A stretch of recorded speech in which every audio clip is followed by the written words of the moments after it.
светот има примери каде што со години се одржуваат разни фестивали. Меѓутоа, ретко некаде ќе се сретне фестивал кој што опстојува без застој и без никаков прекин повеќе од 40 години. Тоа е Битолскиот фестивал на народни игри и песни Илинденски денови, фестивал кој стана бренд на Битола.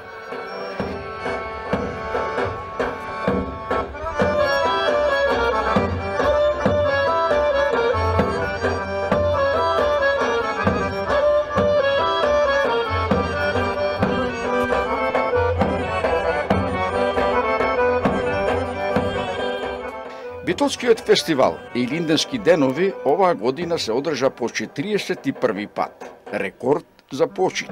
Како што се за почит и бројките, се разбира изнесени одоко, без подлабоки анализи и математика.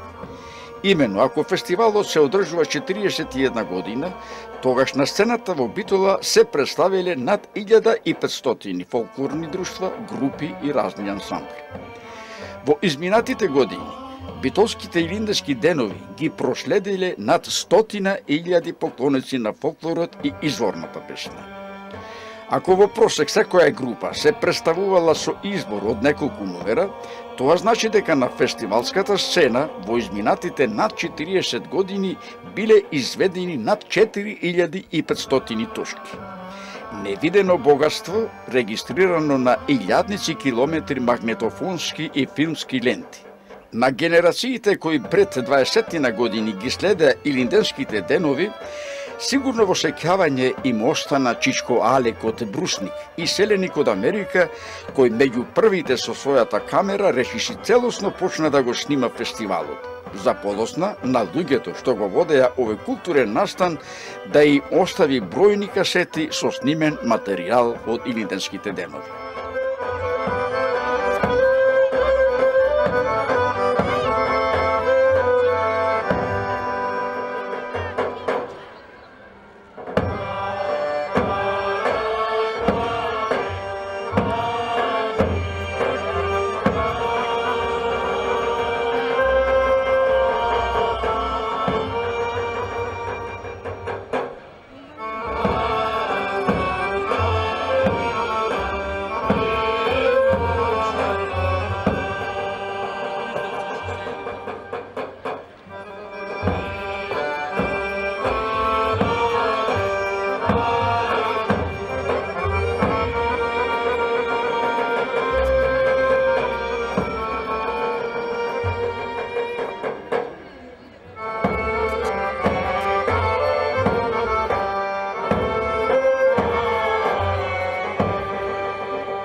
Тоа е што накусо може да се каже за Битолските илинденски денови. Нам меѓутоа целта ни е друга. Навраќајќи на тоа што се случи на годинашниве илинденски денови, ќе се задржиме на прашањето како овој фестивал стана вистински бренд на Битола, односно како фестивалот Илинденски денови се претвори во феномен.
Господин Соклевски, може ли вака да го започнеме овој разговор со едно прашање што претпоставувам дека е сосема нормално, иако треба да се вратиме прво назад 40 на години, оттаму да почнуваме, но од денеска.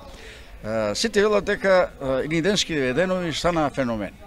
И сосема, да речам, нормално и оправдано една таква констатација од причина што не знам, можеби има примери во светот, меѓутоа 40 на години да обстојува една манифестација, сепак треба нешто да значи сето тоа. Да. Како вие како упатен човек можете сето тоа да ни го објасните?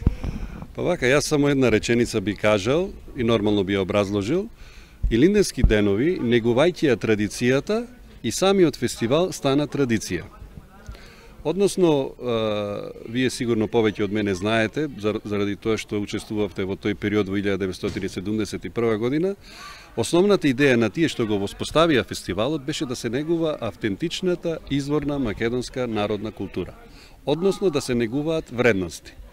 Со оглед на тоа што овој фестивал има содржина која што вреди, тоа му дава можност да изгради бренд и нормално да стане феномен. Значи, која е содржината која што му дава вредност во овие 40 години на овој фестивал?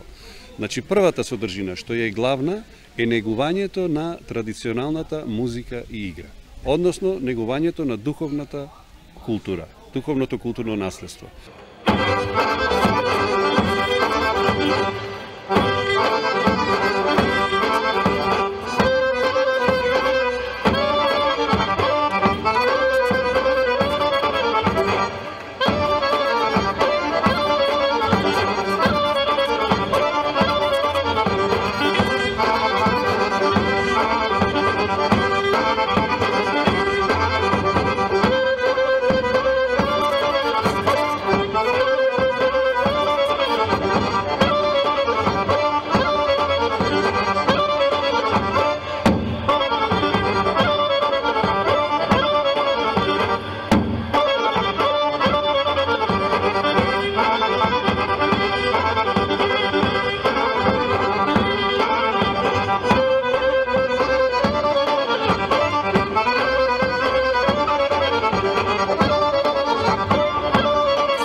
почетокот се занесувавме дека тоа може да биде исклучиво само негување на нашите домашните вредности и традиции. Малку по малку почна да се проширува таа желба, па еве имаме сега во изминативе години гости од скоро сите страни на светот. Па нормално светот се глобализира. Меѓутоа, ние како фестивал сме фестивал на традицијата. Ние сакаме да се глобализираме, меѓутоа неќиме нашата култура да ја глобализираме. Односно, сакаме да си останеме уникатни. Односно, да си ја негуваме традицијата. Значи, целта на овој фестивал е да ја негува традицијата. Меѓутоа, ние не можеме да бидеме затворени само во сами да играме сами за себе или да се дружиме сами за себе. Ние мора да правиме компарација со останатите светски традиции. И заради таа цел фестивалот е отворен веќе години наназад кон интернационалниот фолклор. На тој начин, овде во Битола гостуваат групи од различни континенти во различни периоди. Еве оваа година имаме група дури од Мексико, која што за прв пат доаѓа. Имаме група од Полска, од Романија, од Словенија, имаме од Хрватска и така натаму. Значи, целта е на фестивалот да си го негуваме нашето традиционално, меѓутоа да вршиме компарација со другите култури, за да можеме да и да соработуваме и да учиме едни за другите и во овој глобализиран свет заедно поубаво да живееме.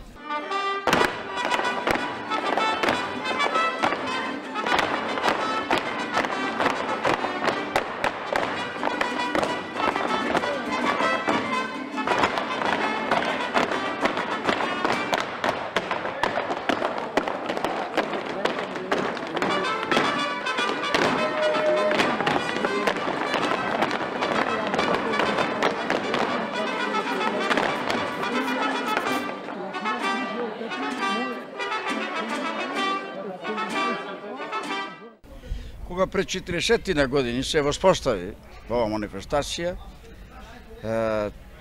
сите тогаш се сомневавме, велевме дали тоа ќе живее 5-6-10 години, меѓутоа помина на 40 години.